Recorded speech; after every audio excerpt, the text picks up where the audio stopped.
Padre, como bien decía Dani, mi Señor, hemos venido a encontrarnos con tu palabra, Padre. No hay nada que pueda sanar nuestra alma en la forma en que tu palabra lo hace, mi Señor. Todas las heridas, mi Señor, que nos ha dejado el pecado, el caminar, mi Señor, alejado de ti, eh, todas ellas pueden ser sanadas por tu palabra, mi Señor. Ella es la única capaz de cambiar la forma en que pensamos. Es la única capaz de hacer que volvamos de muerte a vida, mi Señor. Así que, Padre, quiero pedir en esta mañana que sea tu palabra la que guíe este estudio, mi Señor. Yo solo quiero ser un instrumento, Padre. No tengo interés en dar consejo de humano, porque si así fuera, mi Señor, desperdiciaría el tiempo de todos nosotros. Mas te pido, mi Señor, que tú me des palabra para que yo pueda predicar con denuedo tu evangelio, mi Señor. Yo quiero menguar para que tú crezcas, Padre, y que sea Jesucristo revelado a cada uno de nosotros, que seas tú quien transforme nuestra vida a través de tu palabra, mi Señor. Te pido por mis hermanos para que tú abras sus ojos espirituales, sus oídos, mi Señor, que tengan un corazón dispuesto para, antes de pensar en alguien más durante este mensaje, sean capaces primero de pensar en sí mismos, en qué es aquello que tú tienes para su vida a nivel personal, mi Señor, aquello que ellos tienen que cambiar, mejorar o nada más seguir haciendo de forma correcta. Y después, Padre, también te pido que este mensaje, ellos o cada uno de nosotros lo podamos utilizar para llegar a otros, mi Señor. Muchos que están en necesidad, muchos que están perdidos, muchos que tienen dolor, porque han estado apartados de ti, mi Señor, toda su vida. Y queremos que sea un mensaje que eh, abra los ojos de todos ellos, mi Señor, y que eh, los traiga de nuevo a casa, como cantábamos ahora. Hay espacio para ti en la casa del Señor. Déjate amar. Así que, Padre, oramos así en el nombre precioso de Cristo Jesús. Amén y amén. Bueno, chicos, entonces Lucas capítulo 5 versículos del 33 al 39. Antes de comenzar con la lectura de hoy, sí quisiera hacer una muy breve recapitulación. Recordemos que en el contexto inmediato lo que acaba de acontecer es el llamamiento de Leví. Fue lo que estudiamos la última ocasión que nos sentamos a estudiar, perdón, el Evangelio de Lucas. Y en ese momento hablábamos de cómo Leví o Mateo, ¿verdad? Un publicano, una persona que era vista como lo peor de lo peor en su época por actitudes inmorales, de extorsión, cobraban impuestos de más, por vivir rodeado de un grupo de personas que tenían un estilo de vida muy cuestionable, era visto de forma pues muy mal en la época, principalmente por los grupos religiosos. Y bueno, a Leví, al igual que a todos los publicanos, siempre se les dio la espalda, ¿verdad? Ningún fariseo nunca o ningún escriba se iba a sentar con ellos siquiera a darle la mano, a preguntarle cómo había estado su día, mucho menos para compartirles de la palabra. Y sin embargo, Jesús se encuentra con él sentado en el banco de los tributos públicos y nos dice el texto que Jesús le dijo, sígueme. Y bueno, Leví inmediatamente dejándolo todo, se levantó y le siguió. Y entonces vimos que Leví inmediatamente de sus primeras acciones es hacer un banquete en el que invita a una gran compañía de personas. Nos dice el texto que eran publicanos, pero también nos dicen los otros evangelios que también habían muchos otros pecadores. Entonces estudiamos lo maravilloso de cómo Leví aprovecha esos contactos que hizo, ¿verdad? Siendo un gran pecador antes de seguir a Jesús para traer el evangelio a aquellos, a un grupo a los que nunca habían escuchado antes, porque siempre se les había dado la espalda. De hecho, la mayoría de los estudiosos piensan que los publicanos tenían un resentimiento hacia todos los grupos religiosos de la época porque siempre se les trató muy mal, de manera que Jesús marca la diferencia, se acerca a ellos gracias a la iniciativa de Leví y bueno, tienen ese banquete y luego vemos cómo se acercan unos fariseos, los escribas y los fariseos de nuevo, y empiezan a cuestionarle a Jesús una serie de cosas, que por qué come con pecadores y con publicanos. Y bueno, Jesús les responde de forma muy clara que los que están sanos no tienen necesidad de médicos, sino solo los enfermos, que él no había venido a llamar a los justos, sino a los pecadores al arrepentimiento. Y ese fue, de manera muy resumida, el estudio anterior. Eso nos lleva al versículo 33, así que le pido que me acompañe por favor en la lectura. Versículo 33 dice: entonces ellos le dijeron, perdón, tiene como título la pregunta sobre el ayuno. Dice versículo 33, entonces ellos le dijeron: ¿por qué los discípulos de Juan ayunan muchas veces y hacen oraciones, y asimismo los de los fariseos, pero los tuyos comen y beben? Él les dijo: ¿podéis acaso hacer que los que están en bodas ayunen, entre tanto el esposo está con ellos? Mas vendrán días cuando el esposo les será quitado. Entonces, en aquellos días ayunarán. Les dijo también una parábola: nadie corta un pedazo de un vestido nuevo y lo pone en un vestido viejo, pues si lo hace, no solamente rompe el nuevo, sino que el remiendo sacado de él no armoniza con el viejo. Y nadie echa vino en odres viejos de otra manera, y nadie echa vino nuevo en odres viejos, de otra manera, el vino nuevo romperá los odres y se derramará, y los odres se perderán. Mas el vino nuevo en odres nuevos se ha de echar, y lo uno y lo otro se conservan. Y ninguno que beba del añejo quiere luego el nuevo, porque dice el añejo es mejor. Entonces esa es la porción que nos toca estudiar esta mañana, y quisiera empezar tal vez haciendo una breve aclaración acá, porque si lo vemos en el contexto inmediato, parece ser que es el mismo grupo que estaba eh, murmurando en contra de Jesús cuando ocurre el llamamiento de Leví. En el contexto anterior parece que es este mismo grupo de escribas y fariseos quienes ahora hacen la pregunta sobre el ayuno. Más cuando estudiamos todo este relato en los otros evangelios sinópticos, nos damos cuenta que es un grupo un poco más extenso, y parece ser que esto no ocurre inmediatamente después. No está relacionado el evento anterior con sino que pasa un tiempo y luego se topan a Jesús y le preguntan sobre el ayuno. Probablemente, recuerden que hemos visto como ya eh, todos, cada interacción que tiene Jesús con los fariseos y los escribas es una interacción eh, tal vez un poco, ya lo están empezando a perseguir y ya están observando muy de cerca qué es lo que está haciendo Jesús. Y entonces puede ser que ya tal vez de bastante tiempo de estarle siguiendo, ya se están dando cuenta no solo de lo que hace en un momento en particular, sino se están dando cuenta de hábitos. Y esta pregunta es sobre un hábito, es sobre el ayuno. ¿Por qué tus discípulos no ayunan? Y quienes hacen esta pregunta no son solo los escribas y los fariseos, que sí son parte de este grupo, pero también nos dice Mateo que son discípulos de Juan el Bautista, quienes son parte de este grupo. Y Marcos nos dice que son ambos, son tanto fariseos y escribas como los discípulos de Juan, quienes forman parte de un grupo que les hace una pregunta a Jesús sobre el ayuno. Y entonces, ahora, habiendo entendido eso, ¿quiénes son los que hacen la pregunta y el contexto en el que estamos? Que parece ser que no estamos inmediatamente después del llamamiento de Leví, sino que ha pasado un tiempo y ya han estado siguiendo a Jesús de tal forma que entienden hasta los hábitos de sus discípulos. Ahora vienen a hacerle una pregunta. Y entonces, bueno, les hacen una confrontación, una crítica que muy sutilmente lo que buscan es acusar a Jesús de que no está enseñando correctamente a sus discípulos sobre ayunar y la práctica o la importancia del ayuno. La crítica que formulan, esto me parece muy interesante, es en el versículo 1, usted pudo observar que la pregunta la hacen primero: ¿por qué los discípulos de Juan ayunan muchas veces?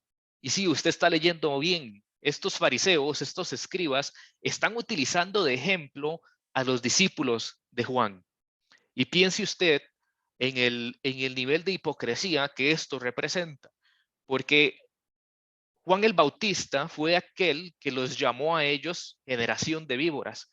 Juan el Bautista fue aquel que fue sumamente criticado por este mismo grupo que ahora hace la pregunta.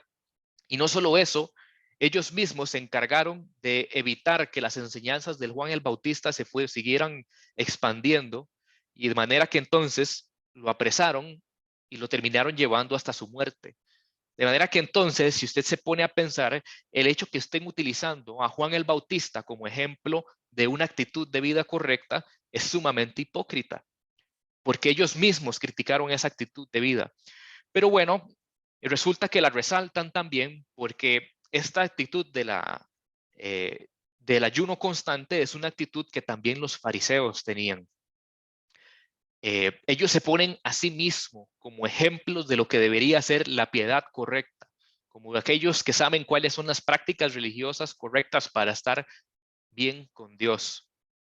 Entonces, recordemos también que la práctica del ayuno de los fariseos no era precisamente una práctica piadosa sobre el ayuno. Ellos la practicaban meramente como aspectos meritorios para satisfacción propia por sus esfuerzos personales y también para poder impresionar al resto del pueblo y que todos dijeran, mira, cómo qué carga ese sacerdote, qué carga ese escriba que ayuna no sé cuántas veces por semana, vea la cara como la tiene ya hasta pálida de tanto estar ayunando y estar en oración con Dios. Entonces lo hacían para que el resto del pueblo los viera como personas más piadosas, como personas más cercanas a Dios, pero recordemos que cuando lo estudiamos desde la perspectiva o desde la óptica de Dios, en realidad a Dios le disgustaba ese tipo de ayuno. Recordemos, acompáñeme por favor a Isaías 58. En Isaías 58 tenemos un ejemplo bastante claro de cómo a Dios le disgusta esa práctica. Isaías 58, versículos del 3 al 9. Del 3 al 7 en realidad. Dice así: ¿por qué dicen, ayunamos y no hiciste caso? Humillamos nuestras almas y no te diste por entendido. Está hablando el profeta, como el pueblo de Israel reclama a Dios porque ellos han estado ayunando y parece que Dios no ha respondido. Continúa el texto diciendo: he aquí que en el día de vuestro ayuno buscáis vuestro propio gusto y oprimís a todos vuestros trabajadores. He aquí que para contiendas y debates ayunáis, y para herir con el puño inicuamente. No ayunáis como hoy, como para que vuestra voz sea oída en lo alto.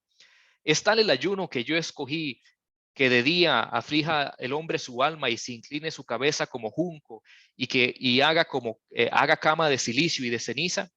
¿Llamaréis esto ayuno y día agradable a Jehová? ¿No es más bien el ayuno que yo escogí, desatarle las ligaduras de la impiedad, soltar las cargas de la opresión y dejar ir libres a los quebrantados, y que rompáis todo yugo?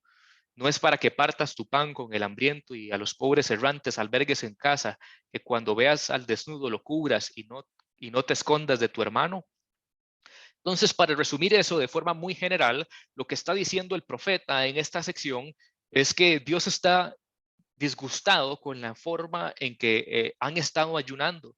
Dice que ayunan para gusto propio, y que oprimen a todos los trabajadores. Mas el verdadero ayuno dice que consiste en desatar ligaduras de impiedad, en soltar las cargas de opresión y dejar libres a los quebrantados.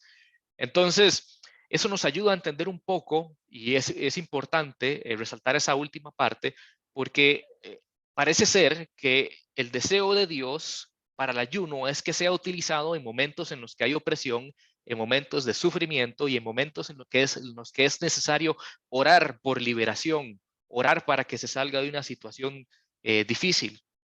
Y entonces tengo unos cuantos puntos aquí que quiero resaltar para que podamos ver y contrastar un poco lo que Dios ha pedido, las prácticas que tiene el pueblo, las prácticas, perdón, que tienen los escribas y los fariseos, y las prácticas de ayuno que parece tener los discípulos de Juan el Bautista, para así poder entender las diferencias entre cada uno y por último, ahora sí, poder entender la respuesta que Jesús nos da a esta pregunta.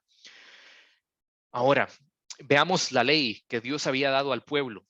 Dios había dicho al pueblo que se debía ayunar una vez al año en tiempo de Pascua. Esto concretamente lo hacían en el día de la expiación, y eso usted lo puede encontrar en el Levítico 16 del 29 al 34. No lo vamos a leer, pero anótelo por si lo quiere buscar luego. Ahora, los ayunos, como les mencionaba anteriormente, también se extendieron a momentos de dificultades para dedicar un tiempo de oración, para que Dios trajera liberación. Lo podemos ver también en Nehemías capítulo 1, versículo 4, donde nos dice que Nehemías ayunó durante 4 meses aproximadamente. También lo vemos en Daniel, que Daniel ayunó durante 3 semanas. Pero ese ayuno consistía en limitar el tiempo imprescindible para comer, para dedicarlo exclusivamente a orar para que Dios liberara a su pueblo. Entonces hay un propósito en ese ayuno. Es para dedicar el tiempo a orar para que Dios liberara al pueblo. Ahora, los fariseos, por otro lado, en contraste con lo que acabamos de leer, el ejemplo bíblico sobre el ayuno, los fariseos habían establecido que el ayuno se debía de hacer 2 veces por semana. Para ellos se había convertido en un mero aspecto religioso externo con apariencia de piedad.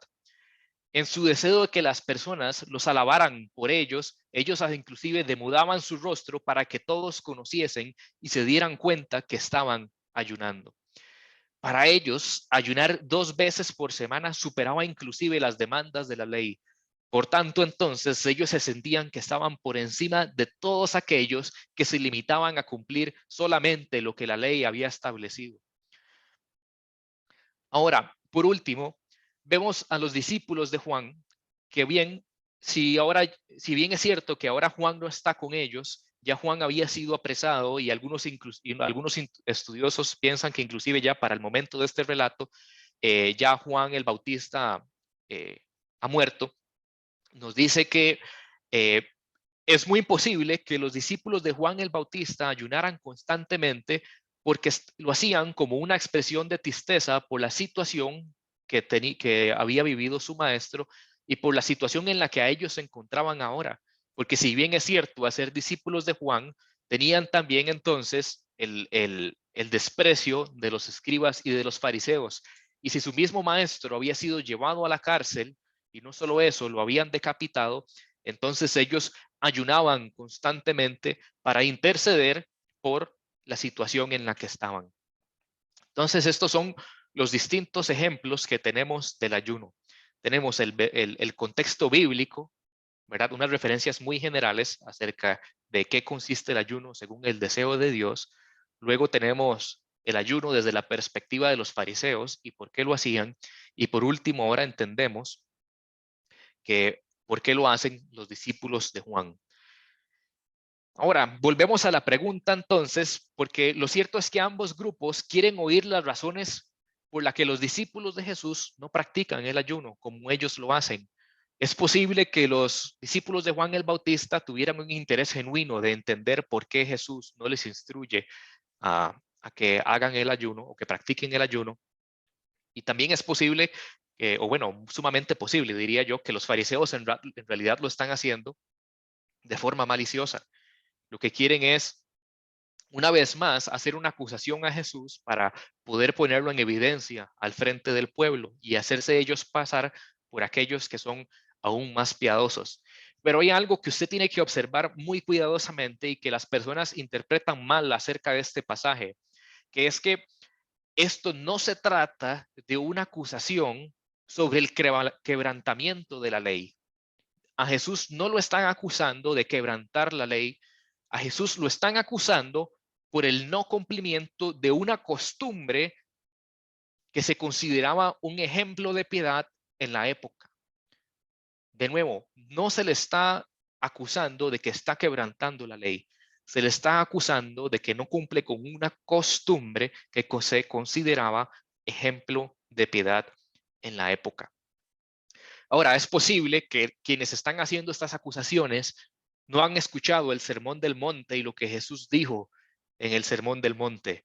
O puede ser que lo escucharan, pero simple y sencillamente pensaron que no era para ellos, donde Jesús dijo que el ayuno de los hipócritas se hacía a modo de que todos conocieran el ayuno que hacían y para que les alabaran, que el verdadero ayuno consistía o era conforme a la verdadera piedad, se tenía que hacer secretamente, de modo que el único que conociera ese ayuno es el único que es capaz de recompensar y responder esa oración.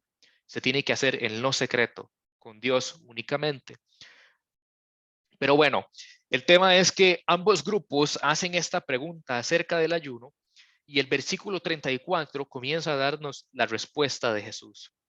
Versículo 34 dice, Él les dijo, ¿podéis acaso hacer que los que están de bodas ayunen entre tanto que el esposo está con ellos? Todas estas preguntas que Jesús hace son preguntas retóricas que exigen una respuesta afirmativa después. Su respuesta no tiene que ver con el rechazo al ayuno, sino con la observación de que el ayuno tiene un momento específico en el que es posible ser practicado. La respuesta de Jesús descansa en el hecho de que hacer el ayuno en un momento como el que están los discípulos de él es inapropiado. Mediante esta parábola, el Señor está dando a entender o está haciendo una relación que sus discípulos son como aquellos que son los amigos del esposo en los tiempos de una boda. Recuerden que en el contexto bíblico, eh, aquellos que son llamados los hijos del tálamo nupcial, o sea, los amigos del novio, que muy probablemente son amigos muy íntimos de él, lo acompañan en los días de la celebración del matrimonio con música y cánticos que comenzaban muy desde antes de la consumación del matrimonio, con un desfile tradicional en el que acompañaban al novio hasta la casa de la novia. Y esta alegría se prolongaba inclusive durante 6 días o hasta 6 días donde se celebraba la boda. Entonces Jesús está haciendo una relación entre él como el novio y los discípulos como los amigos del novio que van camino a visitar a la esposa. Y entonces lo que Jesús está intentando decirles en este momento es que ellos están en un contexto de celebración. No hay ningún motivo o no hay, no hay una motivación por la que ellos deberían de empezar a hacer un ayuno, porque no es el momento.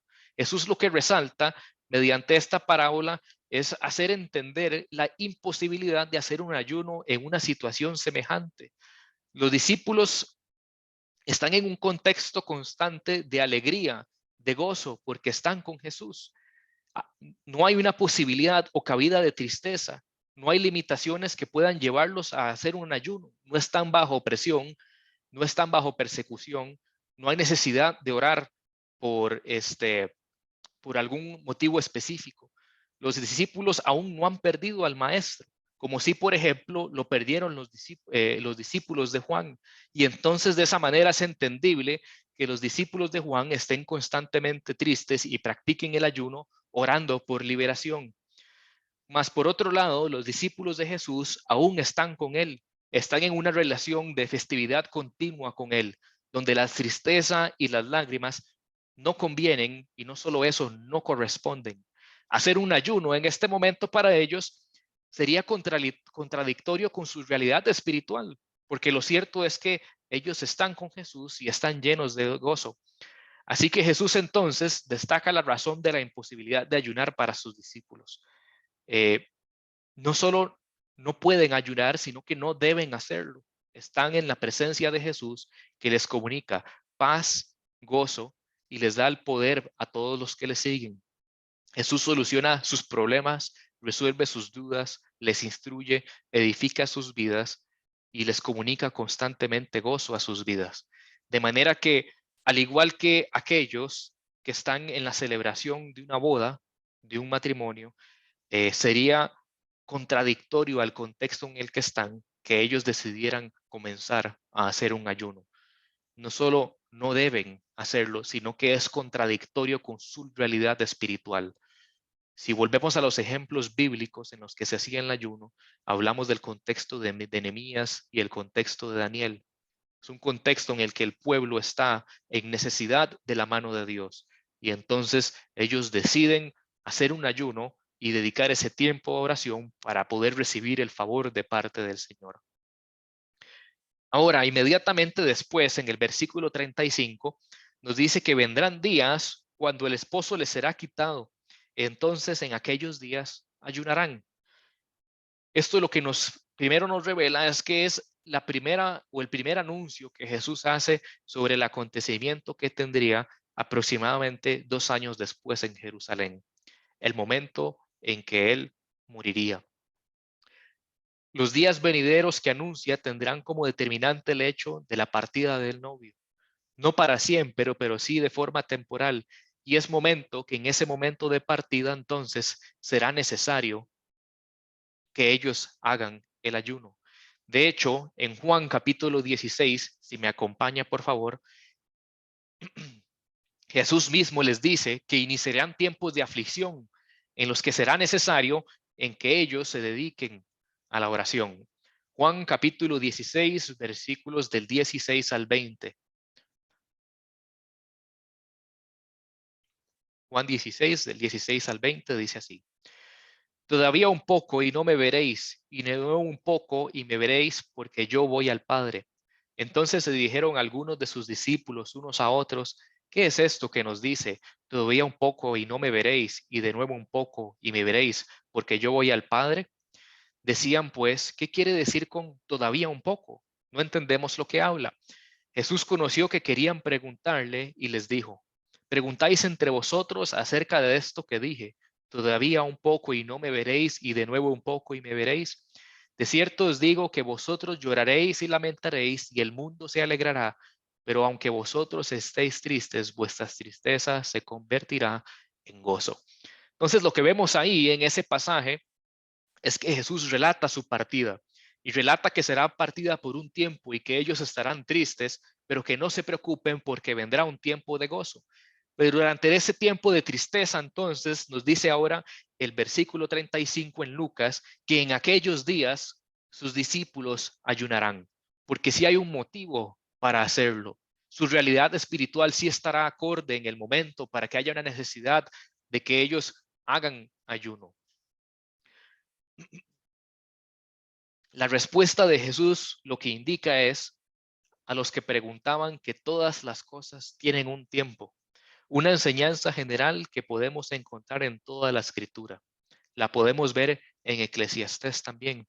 Todas las cosas tienen un tiempo, inclusive el ayuno. Y cada cristiano deberá acomodarse al gozo de su tiempo y al duelo que demanda una oración intensa de parte suya. Habrá momentos de aflicción en los que el cristiano desearía que llegara ya el momento en que el novio regresara por su iglesia. Sin embargo, hasta entonces deberá ayunar y someterse en oración. Y sí, habrá muchas pruebas, pero las pruebas están afuera y el gozo es continuo dentro de cada uno de nosotros. Ahora, después de haber dicho, haber hecho esta parábola con respecto a las bodas, ahora el Señor continúa con dos más. En el versículo 33 está la primera. Dice: nadie corta un pedazo de un vestido nuevo y lo pone en un vestido viejo, porque si así lo hace, no solamente rompe el nuevo, sino que el remiendo sacado de él no armoniza con el resto, con el viejo, perdón. Es muy bonito observar cómo el Señor utiliza el lenguaje cotidiano, la forma en que todos pueden entender para ilustrarles a lo que Él se refiere.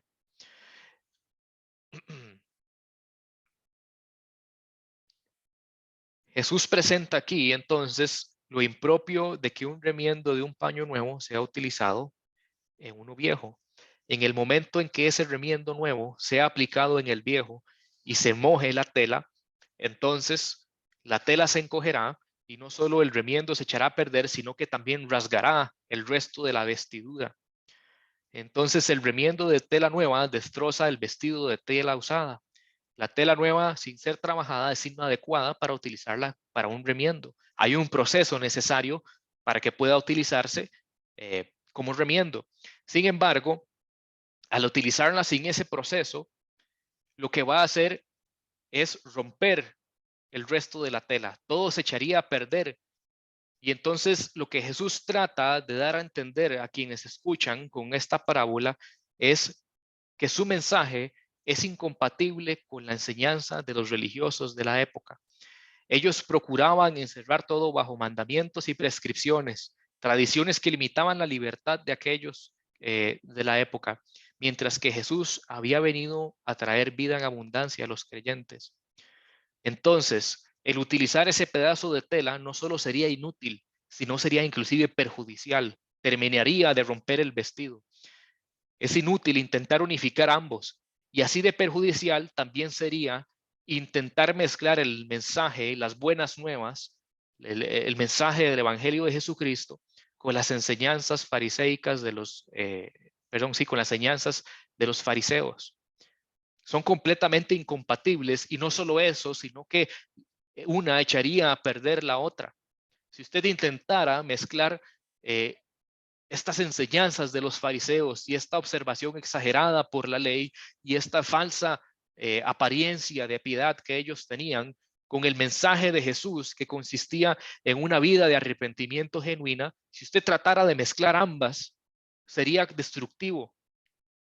Se echaría a perder de la misma forma entonces que la siguiente parábola que dice: y nadie echa vino nuevo en odres viejos, de otra manera, el vino nuevo romperá los odres y se derramará, y los odres se perderán. Los odres son recipientes hechos de cuero animal, que con el paso de que recién hechos son bastante flexibles, pero ya con el paso del tiempo se van haciendo más duros y quebradizos.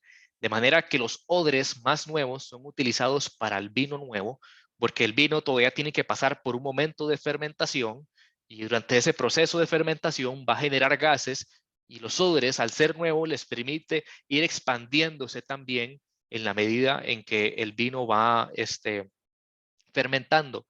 Por otro lado, los odres viejos, como les decía, ya son duros y quebradizos. Y si usted echara vino nuevo en esos odres viejos, lo que pasaría es que en la medida en que el vino nuevo va soltando esos gases, eventualmente reventará el odre, porque no resiste mucho, no tiene flexibilidad. Y entonces es evidente que lo que Jesús está intentando ilustrar es que el vino nuevo es el mensaje de las buenas nuevas, es el mensaje del Evangelio. El contenido de sus enseñanzas, y sobre todo el Evangelio de del reino de los cielos que está siendo anunciado, es incompatible con la religiosidad, con la rigurosidad, con los tiesos que son las enseñanzas de los fariseos. La vida nueva en Cristo no tiene cabida en moldes viejos de religiosidad, no tiene cabida el legalismo, la falsa piedad surgida del pensamiento de los hombres, que por siempre han afectado la relación entre Dios y los hombres. Siempre ha sido esa falsa piedad, esa idea de que haciendo más, esa idea de que siendo bueno, haciendo más de lo que Dios me pide, o haciendo obras que a los ojos de los demás parecen ser buenas, creemos que de esa forma agradamos a Dios. Pero lo que nos dice el texto es que el mensaje del Evangelio de Jesucristo, esa vida nueva que Él trae, no tiene nada que ver y es completamente incompatible con las formas tradicionales de hacer las cosas, la forma en que el ser humano siempre ha intentado restablecer su relación con Dios. Y si intentamos hacer eso, una vez más, el resultado que nos dice el texto es que se pierde. El vino nuevo se pierde y los odres revientan. El mensaje del Evangelio no es compatible con las formas de los fariseos. No es compatible con la forma en que el ser humano siempre ha intentado restablecer las cosas, porque no depende del ser humano restablecer esa relación con Dios. Es Él quien lo hace.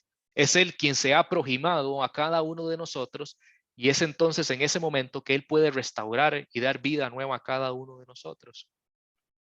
Y entonces, cuando nos preguntamos por qué los discípulos de Juan y los escribas siempre ayunan, bueno, la respuesta es: son consecuentes con su sistema religioso. Y cuando preguntamos por qué los discípulos de Jesús no lo hacen, entonces tiene que ver porque no pueden forzar la predicación del reino de los cielos y adaptarla a las formas tradicionales del judaísmo, religioso de la época. Si hiciéramos eso e intentáramos ajustar el mensaje del evangelio a esa forma tradicional, echaríamos a perder la predicación, echaríamos a perder la enseñanza de Jesús.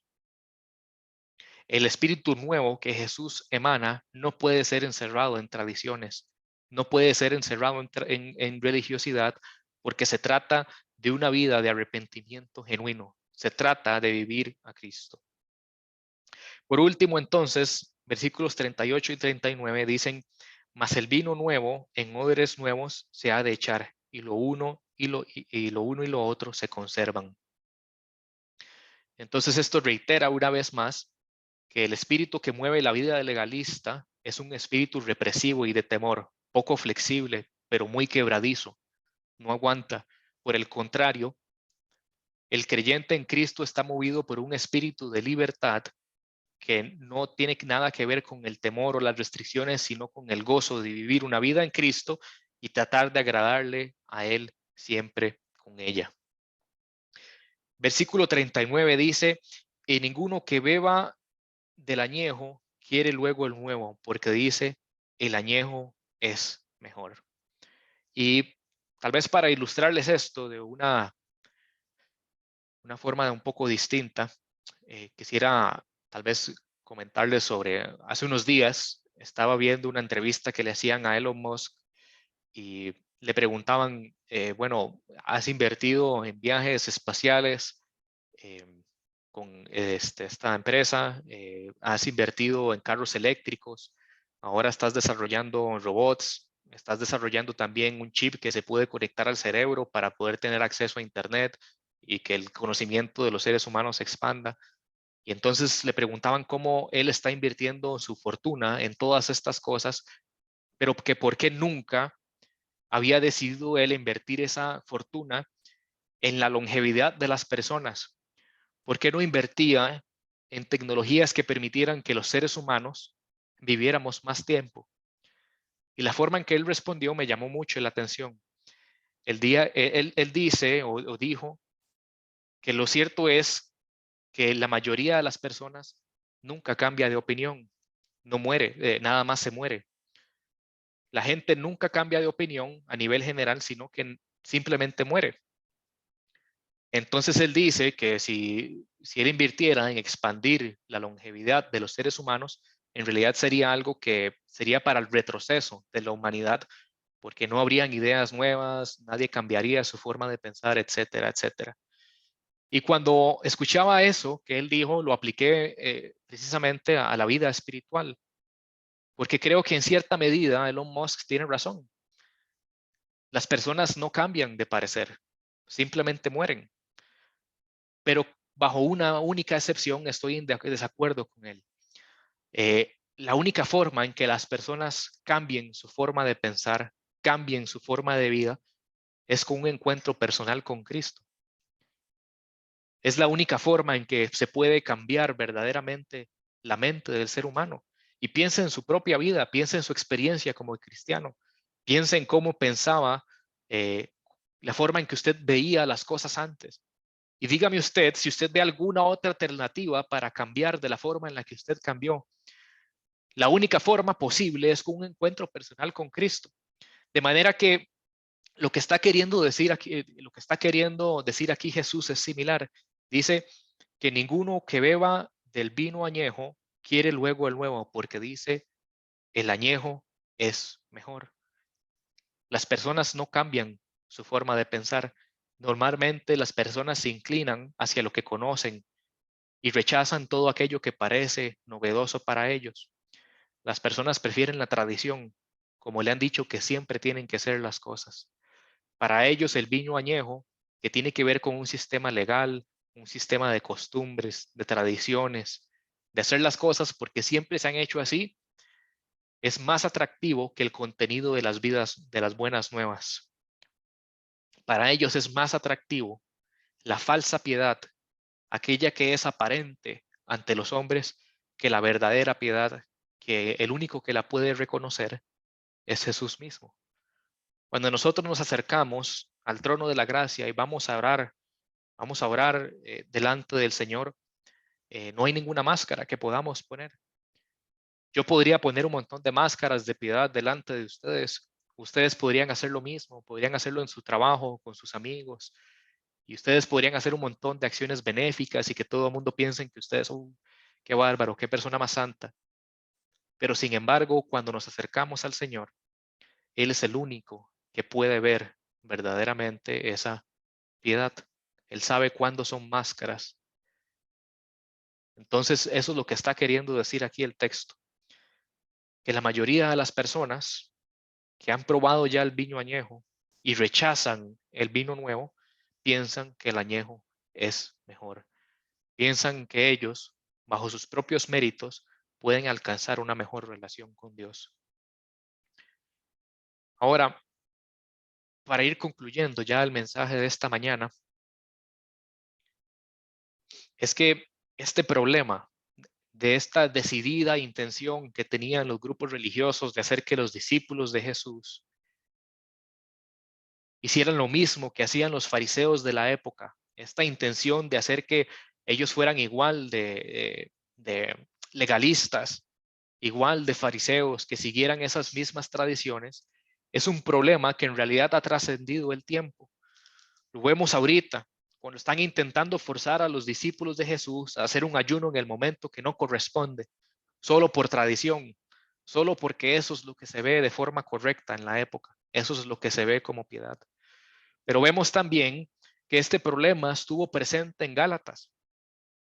Si usted recuerda, en Gálatas capítulo 3, Pablo tiene que reprender a la iglesia y le dice, oh Gálatas insensatos, ¿quién os fascinó para no obedecer a la verdad a vosotros ante cuyos ojos Jesucristo ya fue presentado claramente como crucificado? Esto solo quiero saber de vosotros. ¿Recibisteis el Espíritu por las obras de la ley o por el oír con la fe? Tan necios sois, habiendo comenzado por el Espíritu, ahora vas a acabar por la carne.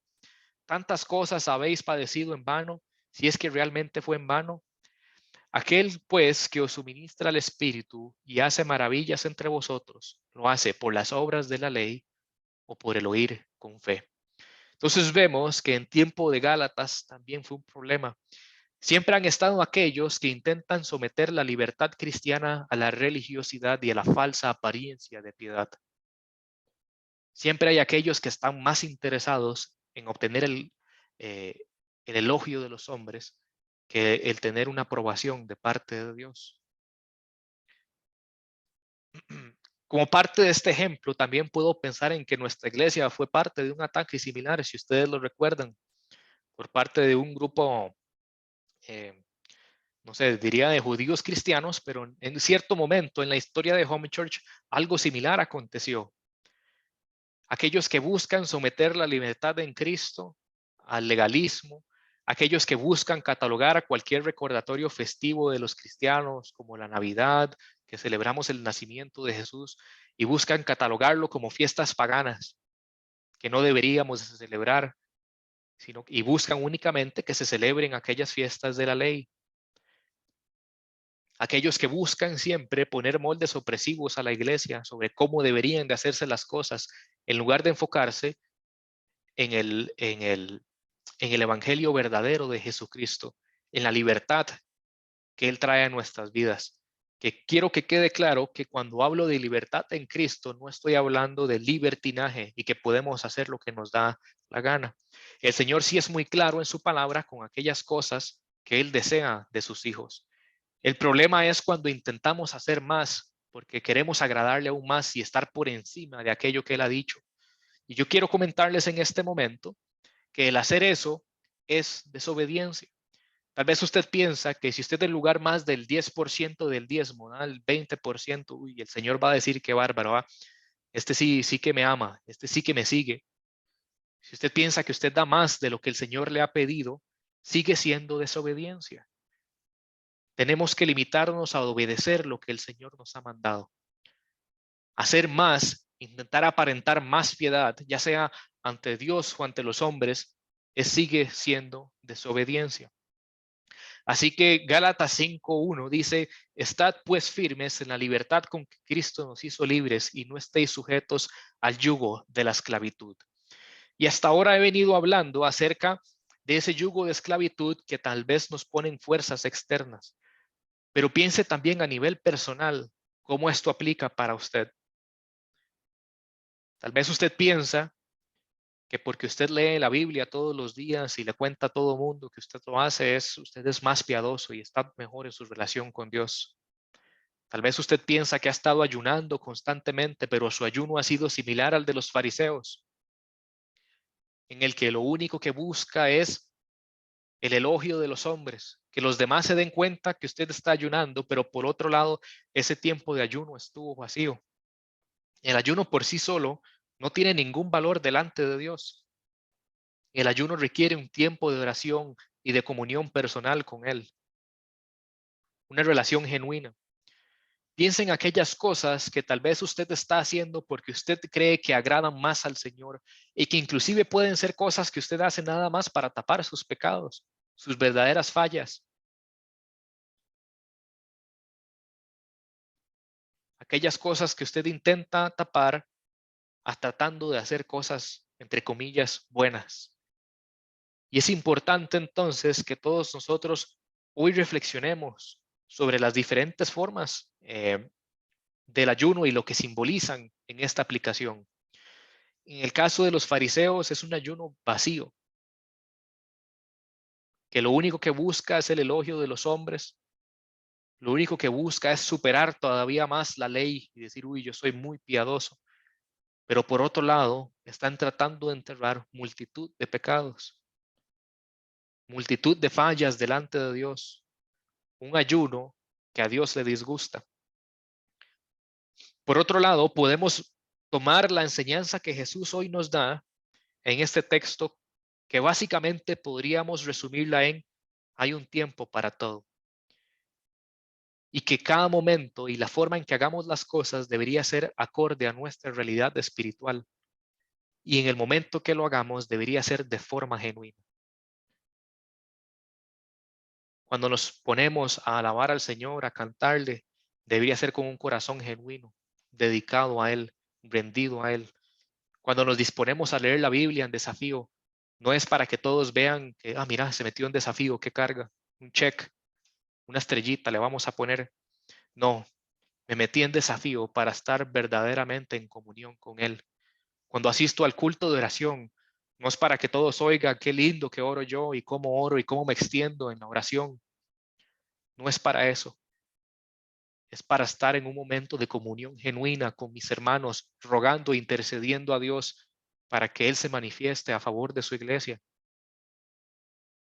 En lo personal, medite en aquellas cosas que tal vez usted ha estado haciendo, no solo para engañar a los demás, sino para engañarse a usted mismo. Engañarse y tratar de tapar sus fallas. Así que los invito a que mediten en eso.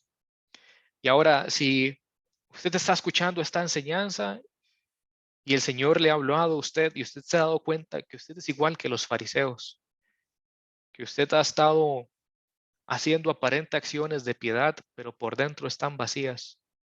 Usted lo único que quería era intentar agradar a Dios y a los hombres, pero hoy se ha dado cuenta que para Dios todas esas cosas son vacías, e inclusive le disgustan. Y se ha dado cuenta tal vez de que toda su vida, que usted ha pensado ha sido una vida cristiana, dedicada a Dios, se ha dado cuenta que ha sido una farsa, que usted mismo se ha engañado. Y quiero invitarlo entonces en este momento para que usted ore conmigo y que le dé gracias a Dios porque le ha revelado eso y hoy le está dando una oportunidad de vivir una vida genuina, sometida a la voluntad de Cristo, disfrutando la libertad de lo que eso significa, lleno de gozo constantemente. Así que lo invito a que ore conmigo. Padre, en este momento me he dado cuenta que soy una persona vacía. Pensaba que era una persona piadosa y que te agradaba con mi actuar, pero me he dado cuenta que no soy diferente a los fariseos. Me he dado cuenta que lo único que buscaba era la aprobación de los hombres y engañarme a mí mismo.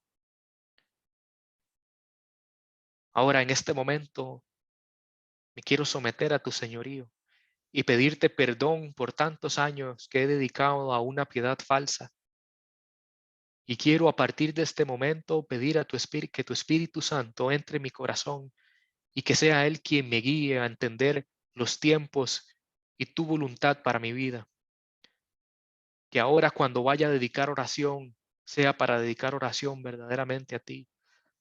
Que ahora cuando vaya a ayunar va a ser porque quiero estar en un tiempo a solas contigo y dedicar ese tiempo en intercesión por tu iglesia o por alguna necesidad. Quiero leer la Biblia no como por un check nada más, sino porque quiero verdaderamente entrar en comunión contigo. Me arrepiento de mis pecados y te pido que por favor hoy transformes mi vida. Me someto a tu señorío y te reconozco como mi Salvador y quiero de ahora en adelante agradarte en todo, con mis pensamientos, con mis acciones y de ahora en adelante me quiero acercar al todo de la gracia confiadamente, sin máscaras, sin nada que aparentar ante los demás, sino con un corazón genuino y arrepentido que busca todos los días agradar a su Padre. Amén.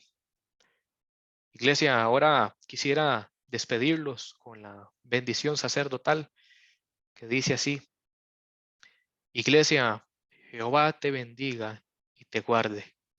Jehová haga resplandecer su rostro sobre ti y tenga de ti misericordia. Jehová alce sobre ti su rostro y ponga en ti paz.